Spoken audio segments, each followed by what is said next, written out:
Numa manhã de maio, dentro da sinagoga Beit Shabbat de Itaim, na Avenida Europa, zona oeste de São Paulo, um empresário de 48 anos puxa pelos cabelos o homem que já foi seu sócio. Ao menos 2 cabeçadas. Depois, uma faca escondida sob o paletó. "Estou com uma faca, eu vou te matar", diz, segundo o boletim de ocorrência registrado naquele dia. 79 dias depois, esse mesmo homem está preso preventivamente, por um crime diferente, contra uma vítima diferente. Entre um episódio e outro, uma sequência de fatos que a Justiça de São Paulo ainda está reconstruindo peça por peça. A vítima daquela manhã se chama David Leon Rubinson, 45 anos, administrador e ex-sócio do empresário. Os dois tinham histórico financeiro em comum. Segundo a apuração, David havia repassado a ele mais de R$1 milhão ao longo dos anos, e mais recentemente teria emprestado outros R$20 mil que nunca foram devolvidos. 2 testemunhas presentes no local confirmaram a agressão e a ameaça. Uma delas afirmou que não houve discussão prévia. Segundo esse relato, a agressão começou sem aviso. Depois das cabeçadas e da ameaça com a faca, o agressor deixou o ambiente e voltou pouco depois portando um martelo, que a polícia apreendeu na cena. Chutou o abdômen de David e tentou atingi-lo no rosto. Se você acompanha casos policiais e judiciais contados do começo ao fim, com nomenclatura processual correta e sem sensacionalismo, essa é a proposta do Brasil em Alerta. Inscreva-se para acompanhar como este caso se desenrola.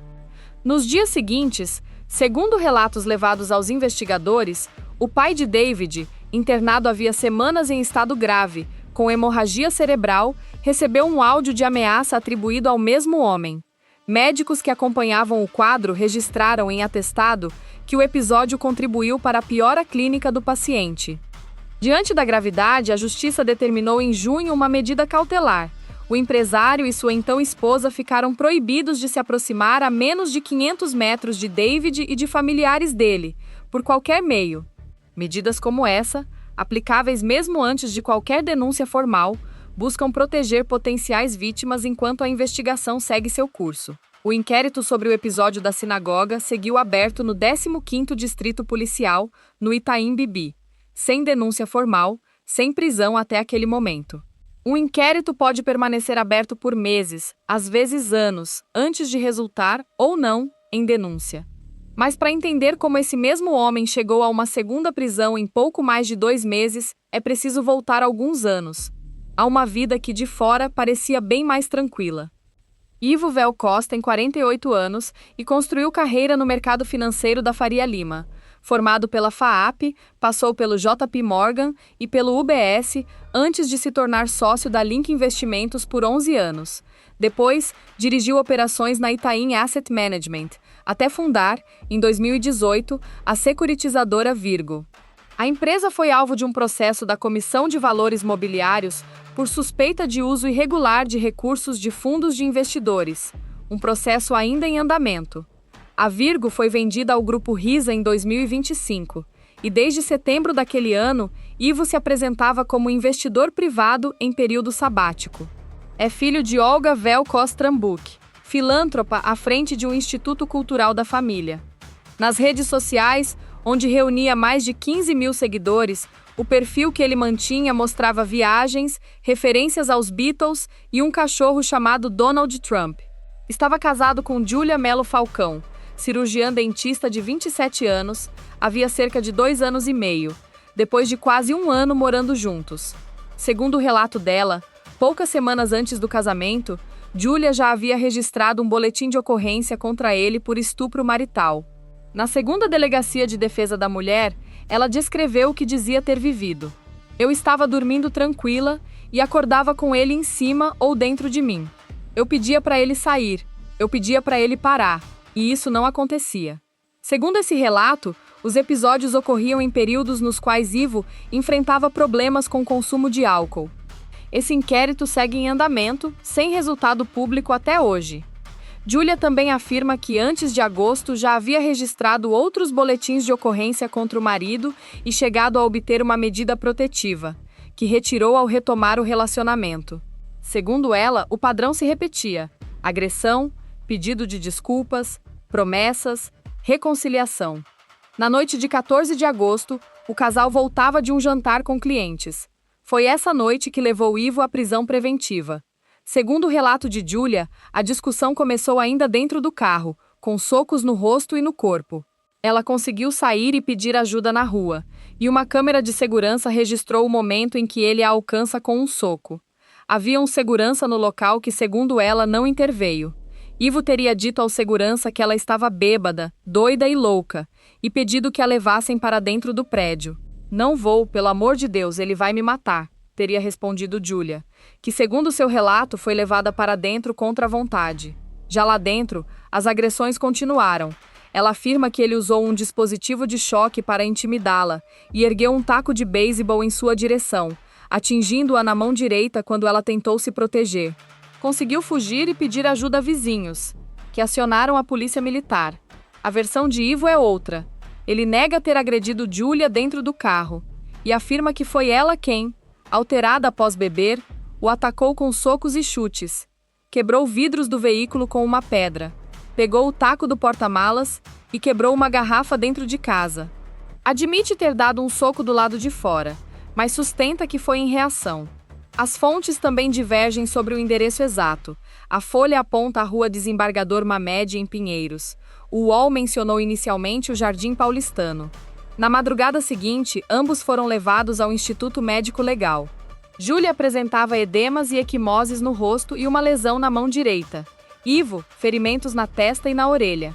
A delegada decretou prisão em flagrante por lesão corporal e ameaça, com aplicação da Lei Maria da Penha, em vigor desde 2006, justamente para permitir esse tipo de medida de urgência em casos de violência doméstica contra a mulher. Um exame toxicológico foi realizado em Ivo, mas o resultado nunca foi divulgado publicamente. Na audiência de custódia, no dia 15, a prisão foi convertida em preventiva, e ele foi transferido ao Centro de Detenção Provisória 3, em Pinheiros. Um pedido de habeas corpus apresentado pela defesa não havia sido julgado até o dia 19. Enquanto a investigação avançava por dentro, outra frente se movia por fora, a dos 2 seguranças que estavam no local naquela noite. A princípio, a Secretaria de Segurança Pública informou não haver investigação instaurada contra outras pessoas além de Ivo. Isso mudaria poucos dias depois.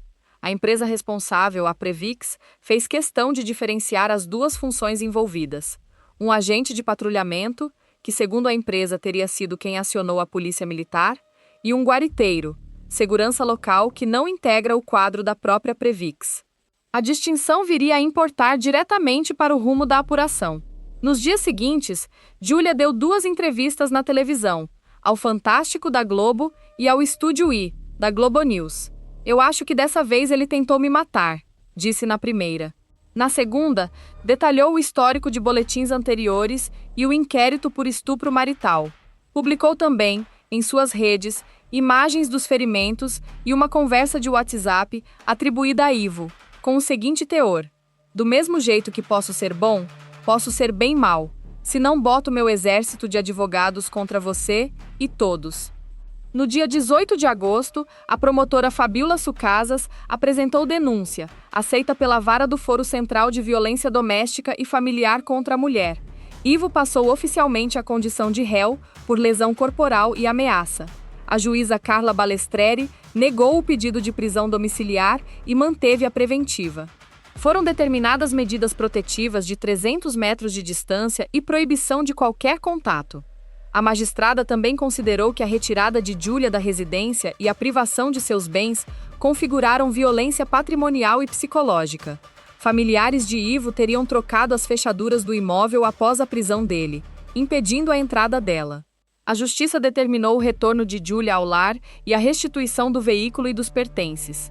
No dia seguinte, a Secretaria de Segurança Pública confirmou que os 2 seguranças presentes na noite de 14 de agosto passaram a ser formalmente investigados, também no 15º Distrito Policial, por omissão.